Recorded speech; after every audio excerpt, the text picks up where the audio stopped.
Hi everyone, welcome to Krish talks. അപ്പോൾ നമ്മുടെ business റെഗുലേഷൻസിൻ്റെ എല്ലാവരും ചോദിക്കുന്ന ഒരു ചോദ്യമാണ്, ബി കോമിനും ബി ബി എക്കും സെയിം ആണോ ബിസിനസ് റെഗുലേഷൻ എന്നുള്ള കാര്യം. അപ്പോൾ നമുക്ക് 18 ചാപ്റ്റേഴ്സ് വരെ, 1 മുതൽ 18 ചാപ്റ്റേഴ്സ് വരെ ബി കോമിനും ബി ബി എക്കും സെയിം ആണ് വരുന്നത്. ദെൻ നമ്മുടെ ബി കോം കുട്ടികൾക്ക് 19ാമത്തെ ഒരു ചാപ്റ്റർ വേറെ വരുന്നുണ്ട് ബി കോമുകാർക്ക് കേട്ടോ. പിന്നെ നിങ്ങൾക്ക് ബി ബി എക്കാർക്ക് 19ഉം 20ഉം ചാപ്റ്റേഴ്സാണ് ചേഞ്ച് ആയിട്ട് വന്നിരിക്കുന്നത്. ഓക്കെ, 18 ചാപ്റ്റേഴ്സ് വരെ രണ്ട് കൂട്ടർക്കും സെയിം ആണ്. അപ്പോൾ 18 ചാപ്റ്റർ വരെ നമ്മുടെ ക്രിഷ് ടോക്സിൻ്റെ പ്ലേലിസ്റ്റിൽ അവൈലബിൾ ആണ് ബിസിനസ് റെഗുലേഷൻ്റെ. ഞാൻ ലിങ്ക് താഴെ കൊടുക്കാം. അപ്പോൾ ആ 18 ചാപ്റ്റേഴ്സ് നിങ്ങൾ കൃത്യമായിട്ട് കണ്ടുപോവുക. ബി കോമിൻ്റെ 19ാമത്തെയാണ് ഞാൻ നമ്മുടെ ചാനലിൽ ഇട്ടിട്ടുള്ളത്, അത് നിങ്ങൾ കാണണ്ട. അപ്പോൾ ബി ബി എക്കാർക്കുള്ള 19ഉം 20ഉം ചാപ്റ്റേഴ്സാണ് നമ്മളിപ്പോൾ ഡിസ്കസ് ചെയ്യാൻ പോകുന്നത്. വളരെ സിമ്പിൾ ചാപ്റ്റേഴ്സാണ്. നമുക്ക് ഇതിൽ നിന്ന് അങ്ങനെ ഷോർട്ട് എസ്സേക്കും എസ്സേക്കും ഒന്നും ചോദിച്ച് കണ്ടിട്ടില്ല. 2 മാർക്കിനൊക്കെയാണ് ചോദിച്ച് കണ്ടിട്ടുള്ളത്. അപ്പോൾ അതുകൊണ്ട് നമുക്ക് അതൊരു 10 മിനിറ്റ് കൊണ്ട് ഈ 2 പാഠഭാഗങ്ങളും നമുക്ക് പഠിച്ചെടുക്കാനായിട്ട് സാധിക്കും കേട്ടോ. അപ്പോൾ ഒട്ടും പഠിക്കാത്ത കുട്ടികളൊക്കെ ഉണ്ടെങ്കിൽ ഈ ചാപ്റ്റർ നിങ്ങൾ വേഗം ഒന്ന് പഠിച്ച് സെറ്റാക്കി വെക്കുക. ഇപ്പം എല്ലാം ഒന്ന് റിവൈസ് ചെയ്ത കുട്ടികളാണെങ്കിലും ഇതൊന്ന് പഠിച്ച് സെറ്റാക്കി വെച്ചാൽ 10 മിനിറ്റ് കൊണ്ട് നമുക്ക് ഇത് കവർ ചെയ്യാനായിട്ട് സാധിക്കും. അപ്പോൾ ആ 2 ചാപ്റ്റേഴ്സാണ് നമ്മൾ ഈ ഒരു വീഡിയോയിൽ ഡിസ്കസ് ചെയ്യാൻ പോകുന്നത്. അപ്പോൾ ആദ്യത്തെ 18 ചാപ്റ്റേഴ്സ് ബി കോമിനും ബി ബി എക്കും സെയിം ആണ്. ക്ലിയർ ആയില്ലേ? അപ്പോൾ നമ്മൾ അതിൻ്റെ ലിങ്ക് താഴെ കൊടുത്തിട്ടുണ്ട് ഡിസ്ക്രിപ്ഷൻ ബോക്സിൽ, പ്ലേലിസ്റ്റിൻ്റെ. അത് ടാപ്പ് ചെയ്തിട്ട് താഴേക്ക് സ്ക്രോൾ ചെയ്ത് കഴിഞ്ഞാൽ ഒരുപാട് വീഡിയോസ് അവൈലബിൾ ആണ്. Latest important terms, extra terms, 2 mark, short essay എന്നൊക്കെ പറഞ്ഞിട്ടുണ്ട്. അതെല്ലാം നിങ്ങൾ കണ്ടുപോകാനായിട്ട് ശ്രമിക്കാം. അപ്പോൾ നമ്മളിവിടെ ചാപ്റ്റർ 19 ആണ് ആദ്യം ഡിസ്കസ് ചെയ്യാൻ പോകുന്നത്, ദി കോമ്പറ്റീഷൻ ആക്ട് 2000. അപ്പോൾ ഈ ഒരു ഇയർ നിങ്ങൾ പഠിച്ചു വയ്ക്കുക. MCQ കുട്ടികളാണെങ്കിൽ നിർബന്ധമായിട്ടും പഠിച്ചു വയ്ക്കുക, അല്ലാത്തവരും പഠിച്ചു വയ്ക്കണം. കാരണം എന്താണ് കോമ്പറ്റീഷൻ ആക്ട് എന്ന് 2 മാർക്കിന് ചോദിച്ചു കഴിഞ്ഞാൽ according to the competition act 2002 എന്ന് പറഞ്ഞിട്ട് വേണം നിങ്ങൾ ആൻസറിലേക്ക് വരാനായിട്ട്. അപ്പോൾ competition is the best means of ensuring that the common man has to access to the broadest range of goods and services at the most competitive prices. നമുക്കറിയാം മാർക്കറ്റിൽ competition നടക്കുന്നുണ്ട്. ഇപ്പോൾ ബിസ്ക്കറ്റുകളുടെ കേസ് എടുത്തോളൂ, അല്ലെങ്കിൽ സോപ്പുകളുടെ കേസ് എടുത്തോളൂ.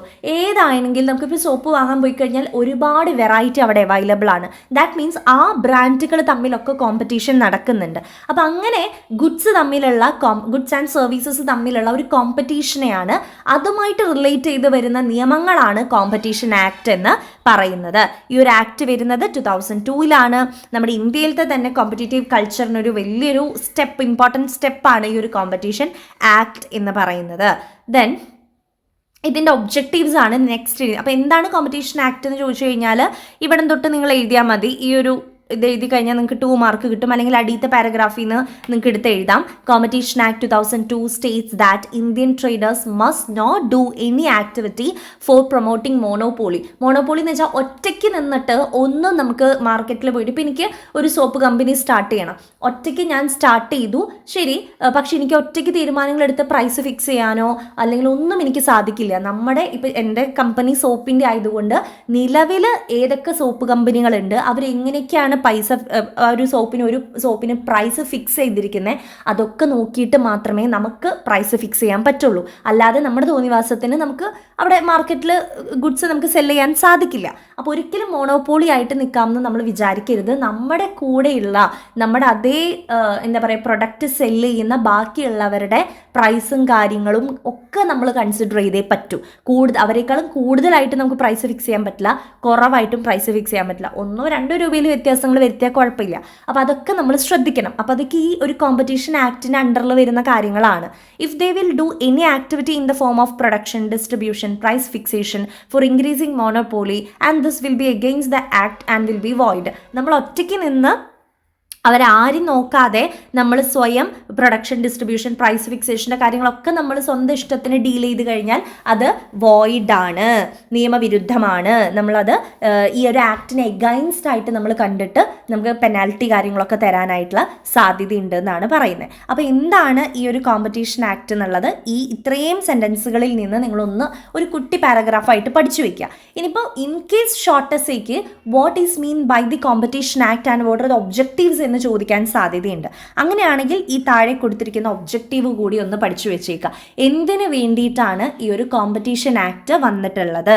To protect the interest of the കൺസ്യൂമേഴ്സിൻ്റെ interest protect ചെയ്യാൻ, to promote and sustain healthy competition, നമ്മുടെ ഇന്ത്യൻ മാർക്കറ്റിൽ ഒരു ഹെൽത്തി കോമ്പറ്റീഷൻ ഉണ്ടാക്കിയെടുക്കാൻ, to protect the interest of the small കമ്പനീസിൻ്റെ ഇൻട്രസ്റ്റ് പ്രൊട്ടക്ട് ചെയ്യാൻ വേണ്ടിയിട്ട്, to prevent practices having adverse effect on the കോമ്പറ്റീഷന് വിപരീതമായിട്ടുള്ള എന്തെങ്കിലും എഫക്ട് ചെയ്യുന്ന രീതിക്കുള്ള കാര്യങ്ങൾ തടയാൻ വേണ്ടിയിട്ട്, to ensure the freedom of trade, നമുക്ക് മൊത്തത്തിൽ ഒരു ഫ്രീഡം നമ്മുടെ പാർട്ടിസിപ്പൻസിന് കൊടുക്കാൻ വേണ്ടിയിട്ട്, ആൻറ്റി കോമ്പറ്റീഷൻ പ്രിവെൻറ്റ് ചെയ്യാൻ വേണ്ടിയിട്ട്, then establishment of the competition commission in India, നമ്മുടെ കോമ്പറ്റീഷൻ കമ്മീഷൻ എസ്റ്റാബ്ലിഷ് ചെയ്യാൻ വേണ്ടിയിട്ട്, ദെൻ ക്രിയേറ്റിംഗ് അവയർനെസ്, നമ്മൾ മൊത്തത്തിലുള്ളൊരു കോമ്പറ്റീഷൻ ആക്ടിനെ പറ്റിയിട്ടുള്ള ഒരു അവയർനെസ് കൊടുക്കാൻ വേണ്ടിയിട്ട്, ഇതിനൊക്കെയാണ് നമ്മുടെ കോമ്പറ്റീഷൻ ആക്ട് നിലവിൽ വന്നിട്ടുള്ളത്. അപ്പോൾ ഈ ഒരു ഒബ്ജക്റ്റീവ്സും കൂടി കൃത്യമായിട്ട് പഠിച്ചു വയ്ക്കുക. അപ്പോൾ ഷോർട്ട് എസ്സേക്ക് ചോദിച്ചു കഴിഞ്ഞാലും നിങ്ങൾക്ക് എഴുതാം. ഇനിയിപ്പോൾ 2 മാർക്കിന് എന്താണ് കോമ്പറ്റീഷൻ ആക്ട് എന്ന് ചോദിച്ചാലും എന്താണെന്ന് എഴുതിയിട്ട് ഇതിൽ 1-2 ഒബ്ജക്റ്റീവ് നിങ്ങൾക്ക് കൂട്ടിച്ചേർക്കാം. ചിലപ്പോൾ ഒബ്ജക്റ്റീവ്സ് മാത്രമായിട്ടും ഷോർട്ട് എസ്സേക്ക് മീൻസ് 2 മാർക്കിന് ചോദിക്കാം. അപ്പോൾ ഒരു 4 ഒബ്ജക്റ്റീവ് എങ്ങനെ എഴുതി വെച്ചാൽ മതി. ഇനി ഇതിൻ്റെ സ്കോപ്പ് കൊടുത്തിട്ടുണ്ട്. വൈഡ് കവറേജ് ആണ്. Anti competitive agreements, abuse of dominance, regulation of competition, ഇതൊക്കെയാണ് ഇതിൻ്റെ സ്കോപ്പായിട്ട് വരുന്നത്. ഇനി എന്താണ് ആൻറ്റി കോമ്പറ്റേറ്റീവ് പ്രാക്ടീസസ് എന്നുള്ളൊരു ടേം ഉണ്ട്. 2 മാർക്കിന് ചോദിക്കാൻ സാധ്യതയുള്ളതാണ്. Anti competitive practices are those practices that restrict the competition. നമ്മുടെ കോമ്പറ്റീഷനെ തടയുന്ന രീതിക്കുള്ള എന്ത് കാര്യങ്ങളെയും നമ്മൾ ആൻറ്റി കോമ്പറ്റേറ്റീവ് പ്രാക്ടീസസ് എന്നാണ് പറയുക. അതായത് നമ്മുടെ സപ്ലൈ അല്ലെങ്കിൽ പ്രൊഡക്ഷൻ, ഡിസ്ട്രിബ്യൂഷൻ, ഇതിനൊക്കെ തടയുന്ന രീതിക്ക്, ഇതിനൊക്കെ എന്തെങ്കിലും ഇഷ്യൂസ് വരുത്തുന്ന രീതിക്ക് നമ്മൾ ചെയ്ത് കഴിഞ്ഞാൽ അതിനൊക്കെ ആൻറ്റി കോമ്പറ്റേറ്റീവ് പ്രാക്ടീസസ് എന്നാണ് വിളിക്കുക. ദെൻ ഈ ഒരു ചാപ്റ്ററിലെ ലാസ്റ്റ് ഇമ്പോർട്ടൻറ്റ് ടോപ്പിക്കാണ് CAT എന്ന് പറയുന്നത്, CAT, അതായത് കോമ്പറ്റീഷൻ അപ്പലറ്റ് ട്രിബ്യൂണൽ എന്നാണ് അതിൻ്റെ ഫുൾ ഫോം ആയിട്ട് വരുന്നത്. അപ്പോൾ ഇത് 2 മാർക്കിന് ചോദിക്കാം. What is mean by CAT എന്നൊക്കെ ചോദിച്ചു കഴിഞ്ഞാൽ നിങ്ങൾക്ക് ഡൗട്ട് വരരുത്.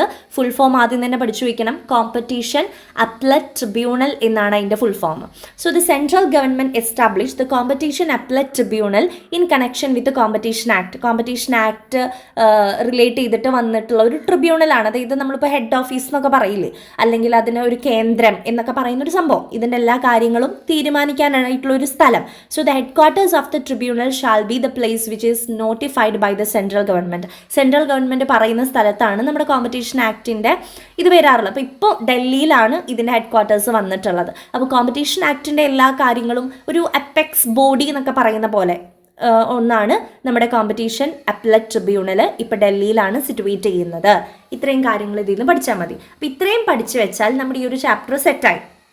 ലാസ്റ്റത്തെ 2 ടേംസ് ഷോർട്ട് എസ്സേക്ക് മീൻസ് 2 മാർക്കിന് ചോദിക്കാൻ സാധ്യതയുണ്ട്. ഷോർട്ട് എസ്സേക്ക് ഇതിൽ നിന്ന് ഇപ്പോൾ വരാൻ സാധ്യതയുള്ളത് ഒബ്ജക്റ്റീവ്സും, എന്താ കോമ്പറ്റീഷൻ ആക്ട്, അതിൻ്റെ ഒബ്ജക്റ്റീവ്, സ്കോപ്പ് എന്നൊക്കെ ചോദിക്കുള്ളൂ. അപ്പോൾ അങ്ങനെ നമ്മുടെ ഈ 19ാമത്തെ ചാപ്റ്റർ കഴിഞ്ഞു. ഇനി 20ാമത്തെ ലാസ്റ്റ് ചാപ്റ്ററാണ് റൈറ്റ് ടു ഇൻഫോർമേഷൻ ആക്ട് 2005 എന്ന് പറയുന്നത്. So the right to information act 2005 RTI കഴിഞ്ഞ വർഷത്തെ ക്വസ്റ്റ്യൻ പേപ്പറിലുള്ള ചോദ്യമാണ്. What is mean by RTI എന്നുള്ളത്. RTI എന്ന് പറഞ്ഞാൽ എന്താണ്? റൈറ്റ് ടു ഇൻഫോർമേഷൻ ആക്ട് എന്നാണ് അതിൻ്റെ ഫുൾ ഫോം വരുന്നത്. 2005 ആണ് ഇയർ വരുന്നത്. കൃത്യമായിട്ട് പഠിക്കാം കേട്ടോ. Then it is a law enacted by the Parliament of India to provide for setting out of practical regime of right to information for citizen. നമ്മുടെ രാജ്യത്തുള്ള ആളുകൾക്ക് കൃത്യമായിട്ടുള്ള ഇൻഫോർമേഷൻസ് ഗവൺമെൻറ്റിൻ്റെ ഭാഗത്ത് നിന്ന് എത്തണം. ആ ഒരു ആക്റ്റാണ് right to information act. The act applies to all the states and union territories of India. നമ്മുടെ ഇന്ത്യയിൽ എല്ലാ സ്റ്റേറ്റ്സിലും എല്ലാ യൂണിയൻ ടെറിട്ടറീസിലും ഈ ഒരു ആക്ട് നിലവിലുണ്ട്. അപ്പോൾ അതുമായിട്ട് റിലേറ്റ് ചെയ്ത് വരുന്ന കുറച്ച് ടേംസ് നമുക്ക് പഠിക്കാനുണ്ട്. First one, public authority. എന്താണ് പബ്ലിക് അതോറിറ്റി? നമ്മുടെ ഗവൺമെൻറ്റിൻ്റെ കീഴിൽ വരുന്ന എല്ലാത്തിനെയും നമ്മൾ പബ്ലിക് അതോറിറ്റി എന്നാണ് വിളിക്കുക. Public authority means any authority or body or institution of self government established or constituted. നമ്മുടെ ഗവൺമെൻറ്റിൻ്റെ കീഴിൽ എസ്റ്റാബ്ലിഷ് ചെയ്ത എല്ലാത്തിനെയും നമ്മൾ പബ്ലിക് അതോറിറ്റി എന്നാണ് വിളിക്കുക. ഇനി അപ്രോപ്രിയേറ്റ് ഗവൺമെൻറ് എന്ന് പറഞ്ഞൊരു ടേം ഉണ്ട്. Appropriate government means in relation to a public authority which is established, constituted, owned, controlled or sustainably financed by funds provided directly or indirectly. Government ആണോ എന്ന് ചോദിച്ചു കഴിഞ്ഞാൽ ആണ്. ഗവൺമെൻറ്റിൻ്റെ ത്രൂ ആണ് നമുക്ക് ഫണ്ട് കിട്ടുന്നതും എല്ലാ കാര്യങ്ങളും കൺട്രോൾ ചെയ്യുന്നതും. അങ്ങനെ പ്രവർത്തിക്കുന്നതാണ് അപ്രോപ്രിയേറ്റ് ഗവൺമെൻറ് എന്ന് പറഞ്ഞു കഴിഞ്ഞാൽ. അപ്പോൾ ഈ ടേംസ് ഒക്കെ 2 മാർക്കിന് പഠിച്ചു വെച്ചാൽ മതി. ഇനി നമ്മുടെ ഈ ഒരു ആക്ടിൻ്റെ ഒബ്ജക്റ്റീവ്സ് കൊടുത്തിട്ടുണ്ട്. സോ ഈ ഒരു RTI and what are the objectives എന്ന് ഷോർട്ട് എസ്സേക്ക് ചോദിച്ചാൽ എഴുതാൻ കിട്ടണം. അതുകൊണ്ട് ഇത് പഠിച്ചു വയ്ക്കുക. ഒബ്ജക്റ്റീവ്സ് ഓഫ് ദി ആക്ട് സിറ്റിസൺസിനെ എംപവർ ചെയ്യാൻ വേണ്ടിയിട്ട്, അവർക്കൊരു ട്രാൻസ്പെറൻസി പ്രൊമോട്ട് ചെയ്യാൻ വേണ്ടിയിട്ട്, then to create the proper accountability in the working of the ഗവൺമെൻറ്റിൻ്റെ വർക്കിങ്ങിൽ ഒരു അക്കൗണ്ടബിലിറ്റി, വിശ്വസ്തത കൊണ്ടുവരാൻ വേണ്ടിയിട്ട്, then to make the democracy work for the people and keep away corruption from the society, അഴിമതികൾ കാര്യങ്ങൾ ഇല്ലാതാക്കാൻ വേണ്ടിയിട്ട്, ഡെമോക്രസി ജനാധിപത്യം കൊണ്ടുവരാൻ വേണ്ടിയിട്ട്, then to keep necessary vigil on the instruments of the governance, to inform the activities of the government correctly to the citizens of the country. ഇതാണ് main line എന്ന് പറയുന്നത് കേട്ടോ. നമ്മുടെ ഈ ഒരു ആക്ടിൻ്റെ ലക്ഷ്യം എന്ന് പറയുന്നത് കൃത്യമായിട്ടുള്ള ഇൻഫോർമേഷൻസ് നമ്മുടെ സിറ്റിസണിനെ കൃത്യമായിട്ടുള്ള സമയത്ത് അറിയിക്കുക, അതുമായിട്ട് റിലേറ്റ് ചെയ്തിട്ട് വന്നിട്ടുള്ള ആക്റ്റാണ് റൈറ്റ് ടു ഇൻഫോർമേഷൻ ആക്ട് എന്ന് പറയുന്നത്. ഇനി ഇതിൽ റൈറ്റ് ഓഫ് സിറ്റിസൺസ് കൊടുത്തിട്ടുണ്ട് കുറച്ചെണ്ണം. അതായത് നമുക്കുള്ള കുറച്ച് അവകാശങ്ങളാണ്. നമ്മൾ എന്ത് ഡോക്യുമെൻറ്റ്സ് എടുത്താലും അതിൻ്റെ കോപ്പീസ് നമ്മൾ എടുത്ത് വെക്കുക. Then inspect the documents works and records. നമ്മൾ ഗവൺമെൻറ്റുമായിട്ട് ഡീൽ ചെയ്യുമ്പോൾ പല ഡോക്യുമെൻറ്റ്സും കൈകാര്യം ചെയ്യേണ്ടി വരും. അതൊക്കെ നമ്മൾ കൃത്യമായിട്ട് നോക്കണം. Take certified samples of materials of work. നമ്മൾ എന്ത് വർക്ക് ചെയ്താലും അതിൻ്റെ സാമ്പിൾസ് കാര്യങ്ങളൊക്കെ എടുത്ത് വെക്കുക. Then obtain the informations in form of print out, diskettes, floppies, tapes, video, cassettes, ഇങ്ങനെ എന്തെങ്കിലും രൂപത്തിൽ ഇലക്ട്രോണിക് ഫോമിൽ നമ്മൾ പ്രിൻ്റ് ഔട്ട് കാര്യങ്ങളൊക്കെ എടുത്ത് വെക്കണം. ഗവൺമെൻറ്റുമായിട്ട് ഡീൽ ചെയ്യുന്ന എന്ത് കാര്യങ്ങൾക്കും ഒരു പ്രൂഫ് പോലെ. അപ്പോൾ ഇതൊക്കെയാണ് നമുക്കുള്ള റൈറ്റ്സ് എന്ന് പറയുന്നത്. അപ്പോൾ ഇത്രയാണ് നമ്മൾ ഈ ഒരു ചാപ്റ്ററിൽ നോക്കി വെക്കേണ്ടത്.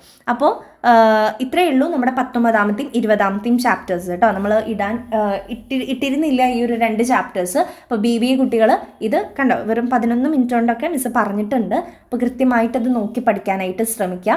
ബാക്കി ബിസിനസ് റെഗുലേഷൻസിൻ്റെ വീഡിയോസ് എല്ലാം നിങ്ങൾക്ക് സെയിം തന്നെയാണ്.